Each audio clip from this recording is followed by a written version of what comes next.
आजादी के बाद की ये बात है। ललितपुर जिले में रहने वाली एक सीधी साधी भोली भाली औरत कृष्ण की बहुत जबरदस्त भक्त थी।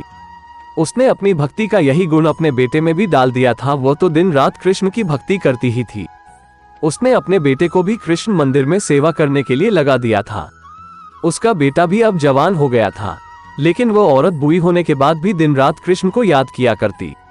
कोई भी काम बिना कृष्ण का नाम लिए नहीं करती, बिना कृष्ण को भोग लगाए खुद कभी नहीं खाती।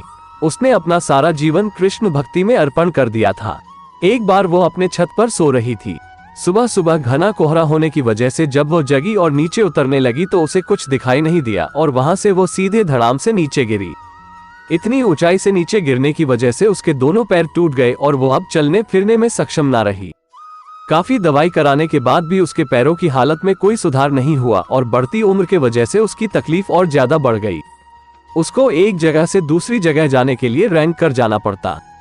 जहां पहले वो रोज मंदिर जाकर कृष्णा की पूजा किया करती थी, अब उसे 4 कदम की दूरी तय करना भी मुश्किल हो गया। कई दिन ऐसे ही बेबसी में बीत गए। एक दिन उस औरत को कृष्णा पर काफी गुस्सा आ गया। वो सोच रही थी, जिस कृष्णा के लिए मैंने अपनी सारी जिंदगी खपा दी, उसने मुझे चलने लायक भी नहीं छोड़ा।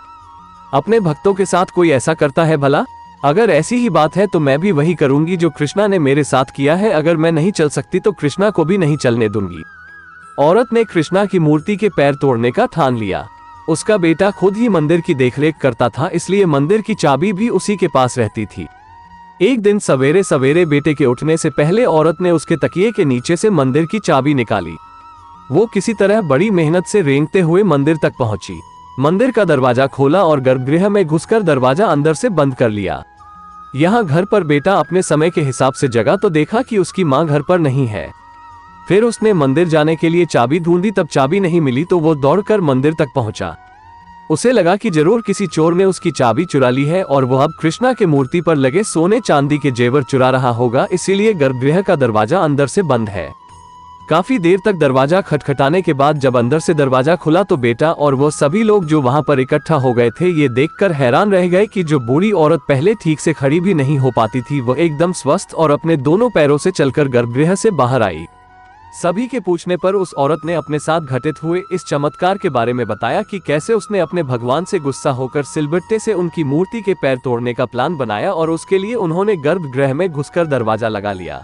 तब भगवान खुद उसके सामने प्रकट हुए और उसे रोकते हुए कहा कि आप मेरे पैर मत तोड़िए, इससे अच्छा है मैं आपके पैर जोड़ देता हूँ। और जैसे ही कृष्णा ने उसके सिर पर हाथ रखा तो वो बिल्कुल स्वस्थ हो गई। भगवान कब किसको कैसे प्रसन्न होंगे कोई नहीं बता सकता।